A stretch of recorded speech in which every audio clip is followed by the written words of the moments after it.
저 여러분들 보시기에 한 30대 정도로밖에 안 보이시겠지만 제가 사실 금년이 환갑입니다. 환갑이라 가지고 바로 엊그저께까지 한국에서 우리 고등학교 동창들이 10명이 와가지고 저 바하마니 캐나다니 정신없이 다니느라고 입술이 다 해지고 어제는 말이 다 안 나오더라고요. 설교 못할 것 같아가지고 아주 고민했는데 또 이렇게 아픈 것도 놀러 갔다가 아픈 게 돼가지고 교회에서 얘기도 못하고 여러분들이야 뭐 흠잡을 때가 그럼 잡아봐야 그러시니까 말씀을 드리는데 목소리가 어제까지 안 나왔어요. 너무 고돼가지고 노느라고.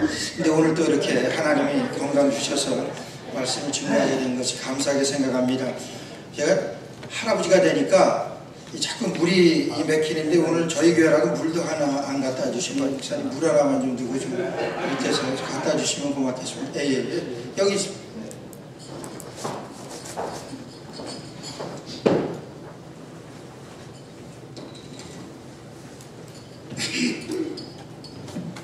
제가 원래는 설교를 잘하는데 설교를 잘할 때는 아주 짧게 되더라고요. 근데 가면 갈수록 설교가 잘 못하는 것 같아요. 그러니까 점점 길어지고 그래가지고 여러분 길어지더라도 용서하시기 바랍니다.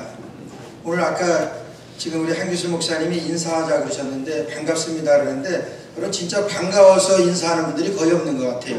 제가 다시 한번 인사하는 걸 가르쳐 드릴 텐데 이렇게 인사하세요. 저 같은 사람 옆에 앉아주셔서 감사합니다. 이러세요. 저 같은 사람 옆에 앉아주셔서.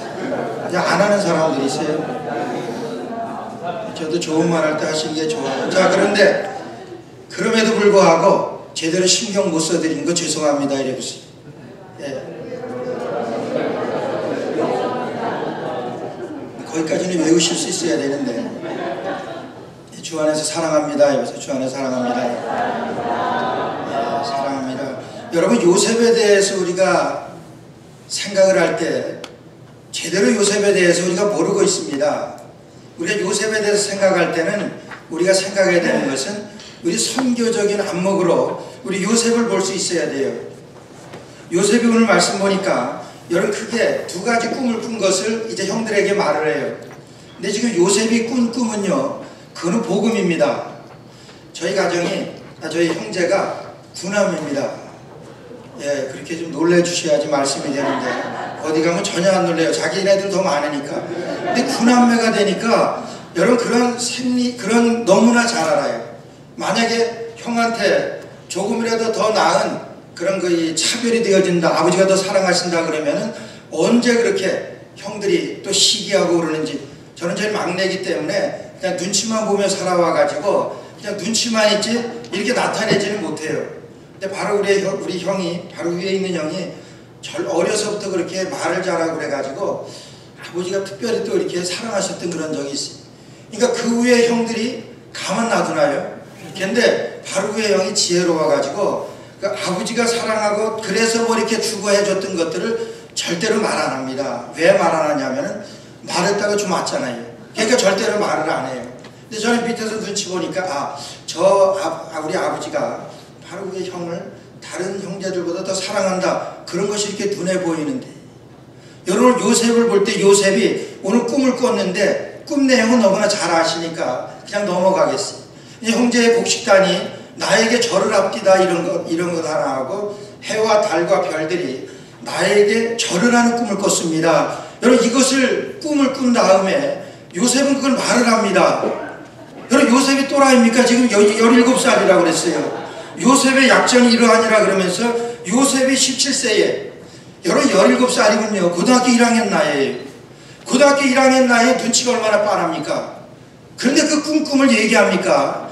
얘기하다가는 한 대 정도가 아니지. 근데 그것을 연거푸 말을 합니다. 근데 왜 말을 했는 줄 아세요? 지금 요셉이 꾼 이 꿈은 복음이기 때문에 맞아야 된다는 것을 알면서도 지금 말을 하는 거예요. 너희가 때를 얻든지 못 얻든지 복음을 전파하라고 말씀하셨잖아요. 우리가 복음을 전할 때에 제일 먼저 우리에게 오는 그 리스판스는 여러분 도전입니다. 우리에게 여러분 좋은 말이 오게 됩니까? 안 그렇습니다. 그것도 제일 가까운 사람이 여러분 이렇게 우리가 선교회를 발족하면서 우리 이사장님 취임하고 그런다 그럴 때 여러분 우리 다른 별로 그렇게 관심 없는 사람들은 별로 관심도 안 갖습니다. 근데 좀 가까이 잘 아는 사람이 그러면 될 것 같아. 그러면 해봐야 뭐 그렇지. 뭐 이 정도로 다 나오는 것이 여러분 상식입니다. 오늘 요셉이 이 꿈은 하나님 앞에 받은 복음인데 여러분 그것은 요셉에게 뿐만이 아니라 오늘 우리에게도 말씀하시고 오늘 선교의 목표로 요셉이 이루었던 그 꿈입니다. 그 꿈은 한마디로 말하면 뭐냐 하면은 절 받는 꿈입니다. 그렇잖아요. 형들에게도 절을 받고 아버지에게도 절을 받고 해와 달과 별들이 나에게 절을 합디다. 여러분 이 꿈이에요. 이 꿈 꾼 것을 말 안 해도 되는데 여러분 말한다고 말 안 한다고 뭐 차이가 있습니까? 꿈이 이루어지는데 하나님께서 이루어 주시는데 아니요. 하나님께서는 이 복음에 대해서는 말 안 했습니다. 그러니까 요셉이 이 얘기를 했다가 어떤 자기에게 불이익이 당한다고 알면서도 여러분 말을 하는 거예요. 그 말을 할 때 어떤 반응이 옵니까? 그냥 상식적인 반응이 옵니다. 그래서 형들에게 시기를 받아가지고 애굽에 노예로 팔려가게 되잖아요. 여러분 우리가 이 요셉의 이런 약전을 보면서 요셉의 이와 같은 일들을 보면서 선교적인 그런 안목으로 보게 되면은 여러분 이것이 해석이 돼요. 해결이 됩니다. 바울 사도가 하나님께서 내가 로마도 보아야 하리니 이런 말씀을 비전으로 주셨어요. 그건 복음입니다. 하나님의 말씀이에요. 여러분 바울 사도가 어떻게 로마까지 갑니까? 그가 에베소에서 장로들하고 이제 작별을 하고 예루살렘으로 올라갈 때 사도행전에 보게 되면은 40명이나 되는 자객들이 오늘날로 말하면 특공대지 40명이나 되는 그런 자객들이 바울을 죽이기 전에는 먹지도 마시지도 않겠다 이런 사람들로다가 여러분 40명이나 있었다고 그랬어요. 그럼 어떻게 됩니까? 안 되지요. 아니나 다를까 예루살렘 올라가서 붙들리잖아요. 근데 다행히도 로마 시민권자로다가 재판받는 것을 로마로 가게 됩니다. 여러분 이런 것들이 바울 사도가 로마까지 가게 된 이런 것들이 하나님의 섭리라고 하는 것을 우리가 선교적인 안목으로 보게 되면 아 하나님께서 이렇게 인도하셨구나 이렇게 볼 수 있게 됩니다. 그러니까 빌립보서 1장에 보게 되면은 나의 매임이 복음의 진보를 이룬 것을 내가 감사하노라 내가 기뻐하고 기뻐하노라 이렇게 말하다. 나의 매임이라고 하는 것은 지금 재판받기 위해서 죄수의 몸으로 로마에 온 것을 말합니다. 그러나 나의 매임이 복음의 진보를 이루었다. 시위대 안에서 모든 사람들에게 복음이 증거되어진 것에 대해서 감사합니다. 이런 로마에 오게 된 것 또 로마에 와서도 죄수로 와서 아무것도 할 수 없을 줄 알았는데 하나님께서는 그걸 사용하시더라고요. 오늘 요셉에게도 하나님께서는 여러분 지금 형들에게 미움을 사가지고 왜 미움을 받습니까? 복음 때문에 절 받는 그 꿈 때문에 형들에게 미움을 받아가지고 애굽으로 내려가요. 애굽에 내려가서도 뭡니까? 지금 죄인의 몸이에요. 죄수는 아니고 노예의 몸이에요. 노예로서는 할 수 있는 것이 아무것도 없습니다. 그런데 요셉은 그가 꾼 꿈, 그의 복음에 대해서 잠시도 잊어버렸던 적이 없습니다. 어떻게 해서 알 수 있습니까? 요셉이 이루어놨던 그 삶의 그 흔적을 통해서 우리는 알 수 있어요. 보디발 장군의 집에 팔려가가지고 여러 요셉이 노예로 와서 노예도 제일 말단 아니겠습니까? 거기에서도 그 말단에서도 지금 이스라엘에서 팔려온 외국에서 팔려온 노예입니다. 그러면은 자기 나라 애굽도 아니고 외국에서부터 들여온 그 노예예요. 그러면 제일 마지막에서도 마지막에 어떻게 삽니까? 견디지 못합니다.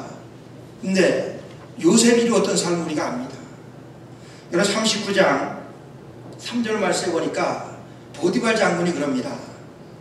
그 주인이 여호와께서 그와 함께 하심을 보며 그 주인은 보디발입니다. 보디발이 뭐라고 얘기하냐면은 그 주인이 여호와께서 요셉과 함께 하심을 보고 그 주인은 하나님 믿는 사람이 아닙니다. 애굽 사람이잖아요. 그 사람이 여호와께서 요셉과 함께 하심 그걸 봤다고 그랬어요. 저는 여기에서 얼마나 큰 이 요셉의 여러분 삶이 보이는지 모릅니다. 그가 얼마나 잘 살았으면은 어떻게 했으면은 하나님이 함께 하시는 것 하나님이 나와 함께 하시는 것 주인 봐주세요. 주인이 봐줍니까? 여러분 같이 노예 생활하고 있는 그 노예들도 그거 안 봐주지. 그런데 이 보디발 장군이 그 주인이 여호와께서 요셉과 함께 하심을 보고, 여러분 그것은 요셉의 삶입니다. 요셉이 보디발 장군의 집에서 그가 살아왔던 그 모습을 하나님이 함께 하심을 여러분 말로 했겠습니까? 그의 삶을 통해서 하나님이 함께 하심을 보디발 장군이 주인이 봅니다. 여러분 주인이 그 많은 하인들 가운데서, 그 많은 노예들 가운데서 여러분 눈에 들어옵니까? 자기네 나라 노예도 아니고 외국 애굽에 이스라엘에서부터 팔려온 그런 노예인데 눈에나 들어오겠냐 하는 거예요. 어떻게 했으면은 그가 여호와께서 요셉과 함께 하심을 여러분 보디발 장군이 봤겠습니까? 그는요 그 꿈을 위해서 살았던 사람이, 복음을 위해서 살았던 사람이, 그 복음이 뭡니까? 절 받는 거예요. 여러분 여기서부터 절 받기 시작을 합니다. 그래서 어떻게 하냐면 보디발 장군이 집안에 있는 모든 가산을 자기 아내만 빼놓고 모든 것을 다 요셉에게 맡깁니다. 여러분 그 종에서도 제일 말단으로 들어왔던 그 종에게 여호와께서 그와 함께 하심을 보고 모든 것을 그에게 맡길 만큼 되어졌던 요셉입니다. 여러분 이게 절 받는 것 아니에요? 이게 절 받는 삶입니다. 여러분 이것은 우리가 선교지에서 선교사들에게, 아니 선교사뿐만이 아니라 오늘 우리에게, 우리가 예수 믿는 사람들에게 동일하게 우리가 꿔야 되는 꿈이고, 뭐 꿔야 되는 꿈이 아니라 요셉이 먼저 꿔줬으니까, 꿈을 꿔놨으니까, 그 복음으로 우리에게 말씀해 주셨으니까 오늘 우리는 그렇게 살면 됩니다. 어떻게 살아요? 절받게 살면 된다고 하는 거예요. 절받는 삶을 우리가 살아야 되는 거라고 하는 거예요. 우리가 왜 이 선교회를 발족합니까? 선교를 위해서 그런 거예요. 선교의 목적이 뭐냐 하는 거예요. 여러분 절받는 겁니다. 요셉이 절받음으로 인해 가지고 얼마나 그 주인이 볼 정도인데, 주인이 요셉과 함께 하심, 여호와께서 요셉과 함께 하심을 보았다 그랬는데, 여러분 같이 일하던 동료들 어떻게 받겠습니까? 아마 제 생각에는 누군가 주인에게 얘기했을 거예요. 저 사람 보통이 아닙니다. 저 사람 하나님 믿는 사람인데, 하나님 믿는 사람인데 한 번 좀 눈여겨봐 주십시오. 아니면은 정말 이 보디발이 너무나 뛰어난 탁월한 그의 삶을 통해서 범상치 않게 생각을 하고 알아보니까 그는 하나님을 믿는 사람, 다른 노예들하고 틀린 거예요. 여러분 이것이 선교사예요. 하나님이 나와 함께 하심을 보여주는 것, 이것이 선교의 삶입니다. 선교의 목적이에요. 그것은 오늘 우리가 평범하게 예수 믿는 사람들에게도 같은 복음으로 우리가 여호와께서 나와 함께 하심을 보여주는 삶이에요. 여러분 그런데 마귀는요 오늘 우리에게 유혹합니다. 내가 절 받기 위해서는, 여러분 비즈니스 하는 사람이 그래요. 내가 돈만 많이 벌어봐라 그래요. 그러면 너는 절 받게 될 것이다. 여러분 세상은 그렇습니다. 돈 많은 사람들에게 얼마나 많이 주위에들 그렇게 많이 모이는지 몰라요. 세상이 그렇습니다. 근데 여러분 그러냐 하는 거예요. 돈만 많이 벌게 되면은 사람들이 존경합니까? 아니에요. 제가 89년도에 신학교 가기 전에 제가 맨하탄에서 좀 힘든 일을 했습니다. 그 일을 하는데 그 주인 되는, 그 사장 되는 장로님이셨어요. 그 장로님이 얼마나 훌륭한 장로님인지 몰라요. 근데 아시겠지만은 그 브로드웨이에서 그 무역상 하게 되면은 금방 아주 부자가 됐다가 하루아침에 뭐 아이템 하나 잘못 선정하면은 그냥 거지돼요. 아주 그냥 쫄딱 하는 거예요. 그 장로님이 제가 일하면서 몇 번 그거 봤습니다. 쫄딱 하게 되면은 집까지 다 날리게 됩니다. 그러면은 주위에 있던 사람들 다 없어집니다. 근데 제가 놀란 거는 그분은 그렇게 거지가 아니면 다 망하게 되면은 사람들이 도와주러 오더라고요. 사람들이 돈 가지고 와요. 제가 한 사람 봤어요. 친구라 그러면서 아주 어렵게 되니까 와서 그냥 다 도와줘요.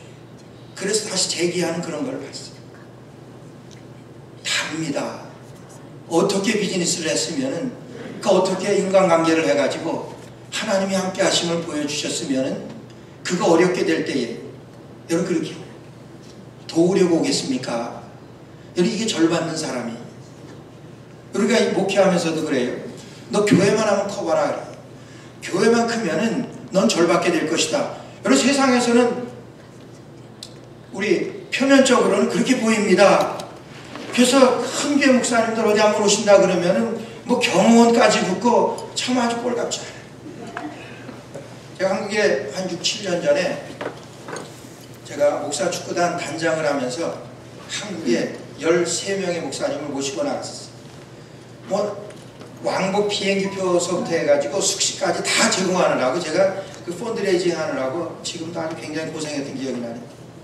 한국에 가서는 한국 나름대로 또 조달을 해야 되기 때문에 뉴욕에 계신 우리 박유승 목사님에게 좀 소개를 받아가지고 서울의 가장 큰 이제 장로교 목사님을 소개받아서 거기 가라고 그래요.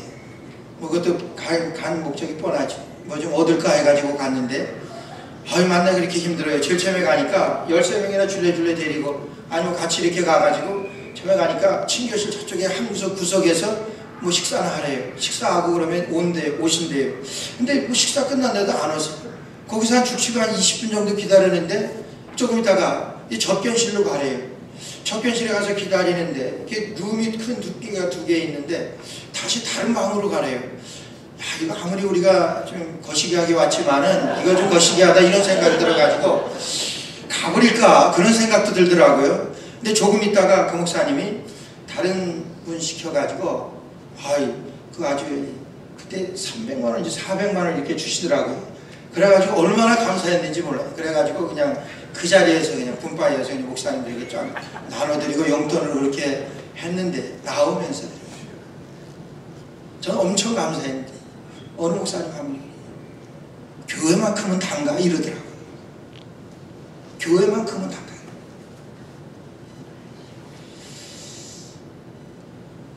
여러 오래전에 중앙아프리카에서 영국에서 파송된 선교사인 조지 아틀레라고 하는 선교사님이 계셨습니다. 그 선교사님이 선교하러 와서 얼마 되지 않았어요. 아주 포악한 그 원주민들에게 공격을 받아가지고 몽둥이에 창에 찔려 맞아 돌아가셨어요. 근데 돌아가시고 난 다음에 보니까 뭐가 소리가 나. 그래서 그 목사님의 선교사님의 안주머니를 보니까 총이 나와요.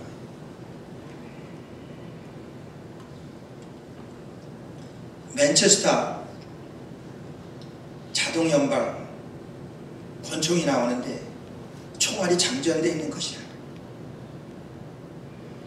이런 거기서 어떻게 해요? 내가 죽게 되었는데 쏴야지. 그 순간에도 그 목사님은, 그 선교사님은 쏘지 않았어요. 왜? 복음을 위해서. 복음이 증거되어야죠. 여러분, 이게 절받는 사람. 아무리 큰 교회 그분들 절받습니까? 겉으로야 도움받기 위해서 저희같이 가서 기웃댈지는 모르지. 그러나 절받는 일 아니잖아요. 1920년도에 한국 경동교회에서, 서울에 있는 경동교회에서 그런 일이 있었다 그래요. 어느 한 평범한 예수님을 영접한 사람이 너무 기뻐가지고 예수님 영접한 것이, 그래서 전도를 해야 되는데, 근데 그분은 상놈이 선교사님에게 복음을 받고 그분은 전도를 하고 싶은 마음이 있는데 누구에게 해야 될지 그래요. 근데 자기가, 그 사람 마부였었는데 자기가 모시고 말을 끄는 그 사람은 양반이고 왕족이래. 저분한테, 우리 주인한테 전도해야 되겠다 생각을 하고, 이 기회가 잘 나질 않아요. 근데 어디 좀 갈 기회가 돼가지고 가다가 문득 전도해야 되겠다 그래가지고 그 주인에게 말을 겁니다. 주인님, 예수 믿으시지요? 그랬더니, 그러니까 주인이 대처고자 하시는 말씀, 양반이라고 하는 사람이 하는 말씀 뭐냐면, 그래, 예수 믿으면은 너 같은 쌍놈이, 죄송합니다, 너 같은 상놈이 나 같은 양반이라도 되는 거냐? 이렇게 빈정대면서 얘기를 해요. 그때 이 하인이 한마디 날립니다. 뭐라 했냐면, 주인님, 예수 믿는다고 하는 것은, 예수 믿게 되면은 상놈이 양반 되는 것이 아닙니다. 예수 믿게 되면은 내가 하는 일을 더 잘하는 것입니다. 이렇게 되더라고요. 후에 그 교회 담임 목사가 됐다. 그 하인. 여러분, 이게 절받는 사람이에요. 요셉은요 보디발 장군의 집에 가서 그 주인이 여호와께서 요셉과 함께 하심을 보고 거기서부터 절받기 시작하는 거예요. 하나님께서는 요셉에게 여러분 이 비전을 주셨습니다. 이 복음을 주셨습니다. 여러분 요셉이 받았던 이 복음은 요셉에게만이 아니라 오늘 우리에게도 받으라고 하는, 아니 우리가 이루어야 되는 우리 신앙의 목표입니다. 우리의 삶을 통해서 그리스도가 함께 하심을 보여주는 것 아닙니까? 오늘 그 주인이 여호와께서 요셉과 함께 하심을 보았다고 그랬어요. 우리 선교의 목적입니다. 선교의 목표예요. 하나님이 나와 함께 하심을 보여주는 것이 선교의 목적 아닙니까? 오늘 요셉은 오늘 이 목적을 유감없이 발휘했습니다. 그래서 보디발 장군의 집에서도 그 주인이 여호와께서 요셉과 함께 하심을 보았다 그랬습니다. 여러분 여기서 그치지 않습니다. 이 요셉은요 후에 뭐 그 내용을 잘 아시니까 중요하고 이제 애굽왕 바로 앞에 가가지고 애굽왕 바로 앞에 가가지고 여러분 그 꿈을 해석을 하고 그렇게 되어졌을 때 여러분 애굽왕 바로가 뭐라고 창세기 41장 38절에서 말씀하신 줄 아세요? 우리가 이같이 성령에 감동된 사람을 어떻게 얻을 수 있겠느냐? 여러분 이것은 바로가 하는 말입니다. 바로는 하나님 믿는 사람이 아니에요. 하나님 믿는 사람 아닌 이 바로가 뭐라고 얘기하냐면 우리가 이같이 성령에 감동된 사람을 어떻게 얻을 수 있겠느냐 이렇게 말합니다. 성령에 감동되었다고 하는 것을 이 요셉이 보여줬겠습니까? 그의 삶을 통해서 요셉의 삶을 통해서 보아왔던 것이지. 우리 선교의 목적이 우리 선교의 목표가 여러분 하나님이 우리와 함께 하심을 보여주는 것입니다. 우리 신앙의 목표도 하나님이 우리와 함께 하심을 보여주는 거예요. 하나님이 함께 하심을 보여주려고 하니까 절받는 사람이 되어야 되는 거예요. 절받는 사람이. 우리 옆분에게 우리 절받는 사람이 됩시다. 한번 인사해보세요. 절받는 사람이 됩시다. 이게 복음입니다. 절받는 사람. 얼마나 요즘 절받는 사람이 그리워지는 때인지 모릅니다. 절받는 사람이 되어지는 것이 하나님께서 우리에게 주신 복음인데 절받는 사람이 그리워진대. 뉴욕에 그 샌디 그 허리케인이 왔을 때 브루클린에서 여러 큰 그로서리를 몇 개 하는 그 집사님이 계세요. 이 그로서리에 저에게 청년 하나가 그 회계 일을 받습니다. 자취번이 한 3, 40년. 그러니까 그때 가게가 물에 잠기고 전혀 장사할 수 없을 만큼 그렇게 되었어요. 며칠 지나서 그것을 이제 청소하고 뭐 그렇게 하기 위해서 이제 먼저 이 재물을 맡은 우리 집사님이 불렀다 그럽니다. 거의 일주일 돼가지고 물이 좀 빠진 다음에 그래서 이 직원들을 다 불러가지고 한 3, 40명 되는 스페니쉬 흑인들을 불러가지고 이제 이 가게를 정상화하려나 보다 생각을 하고 나갔다 그래. 근데 우리 그 집사님한테 그러더래. 집사님 한 주일간 일을 못했지만 우리 직원들 다 불러가지고 한 주일 동안 페이로를 다 주십시오 이러더래. 우리 그 청년 집사가 깜짝 놀랐대. 한 주일 일 못한 것만 해도 엄청난 손해인데 뭐 대부분 흑인 스페니시들이죠. 그 사람들 불러가지고 주급을 주라. 절받기에 충분하지 않겠어요? 우리가 선교회를 발족하면서 여러분 기도해 주세요. 이 선교회를 통해서 좀 하나님이 요셉과 함께 하심을, 여호와께서 요셉과 함께 하심을 보며 그랬습니다. 여호와께서 우리 참여한 저희 여러분들 모두에게 함께 하셔서 여호와께서 우리와 함께 하심을 보여주는 그런 선교회 되시기를 주의 이름으로 축원합니다. 기도드리겠습니다. 하나님 은혜를 감사합니다. 여호와께서 우리와 함께 하심을 보여주는 선교회 되게 하여 주옵소서. 가면 갈수록 하나님의 그 말씀하신 복음의 능력과 하나님이 우리에게 보여주셨던 이 세상에서 하나님 나라의 비밀이 저희들을 통하여 특별히 발족되는 선교회를 통하여 날마다 흥황하는 놀라운 역사를 주께서 일으켜 주옵소서. 예수님의 이름으로 간절히 기도드리옵나이다.